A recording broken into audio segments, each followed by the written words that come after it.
सभी का आज के इस विशेष कार्यक्रम में बहुत बहुत स्वागत है। हृदय से अभिनंदन है। और आज बाबा साहब का वंदन है, क्योंकि आज वो दिन है जब बाबा साहब 135 वर्ष के हो जाते अगर होते। और आज उनका 135 जो है 135वां जन्मदिन है, हम मनाने आए हैं यहाँ पे। कहते हैं कि life should be great rather than long. मैं नहीं कहता, ये बाबा साहब कहते। बाबा साहब कहते थे, मुझे वो धर्म पसंद है जो स्वतंत्रता, समानता और बंधुत्व का पाठ सिखाता हो। शिक्षा वो शेरनी है जो इसका दूध पिएगा वो धन्य है। इस पूरी दुनिया में गरीब वही है जो शिक्षित नहीं। इसलिए आधी रोटी खा लेना, लेकिन अपने बच्चों को जरूर खाना। ये वो अमृत वाक्य हैं जो बाबा साहब ने अपने जीवन काल में हमें संदेश के तौर पे दिए।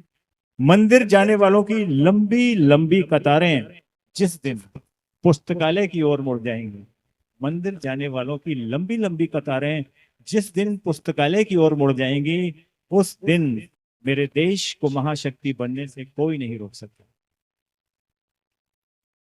तो मैं थोड़ा सा बस संक्षेप में, ज्यादा टाइम ना लेते हुए, बाबा साहब के विषय में कुछ कहूंगा कि युग पुरुष महानायक डॉक्टर भीमराव अंबेडकर जी 14 अप्रैल 1891 में इस पृथ्वी पर अवतरित हुए।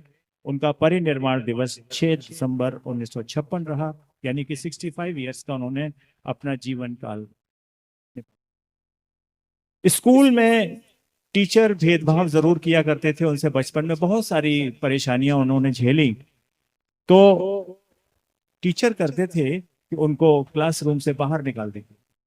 अब वो घर पे जब आते तो अपनी आई जो भीमाबाई थी उनसे पूछते कि हमें पढ़ने का अधिकार क्यों नहीं है। मुझे मौका मिला तो मैं उस किताब को बदल दूंगा जो हमें समानता का अधिकार नहीं देती। और इस किताब का नाम उन्होंने रखा संविधान। तभी से, बचपन से ही उन्होंने अपने दिल में ठान लिया था कि मैं एक ऐसी किताब लिखूंगा जो जातिगत भेदभाव से ऊपर उठकर समानता का अधिकार प्रत्येक मनुष्य को दिलवाएगी। और वैसे भी जाति से कोई बड़ा नहीं होता, धर्म से कोई बड़ा नहीं होता, बड़ा होता है अपने कर्म से। हमेशा जिस व्यक्ति का कर्म, जिस व्यक्ति का चरित्र और जिस व्यक्ति का व्यवहार सर्वोत्तम है, वही पंडित है, वही ज्ञानी है।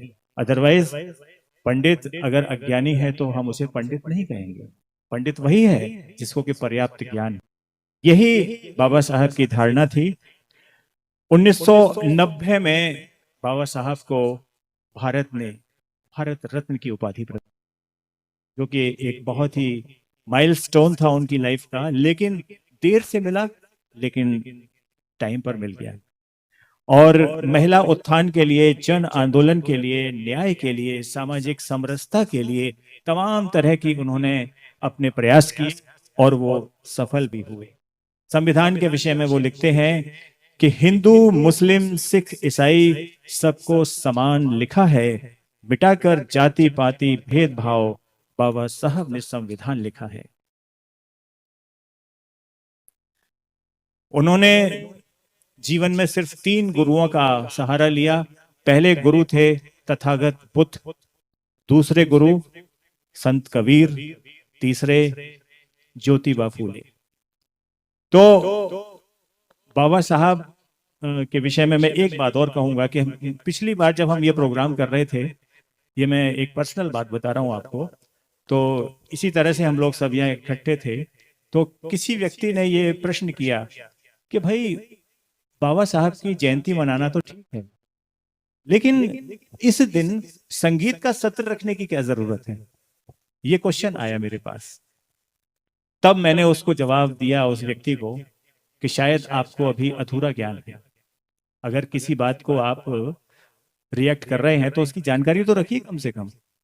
तो मैं आपको बता दूं कि बाबा साहब का संगीत से बहुत गहरा रिश्ता था।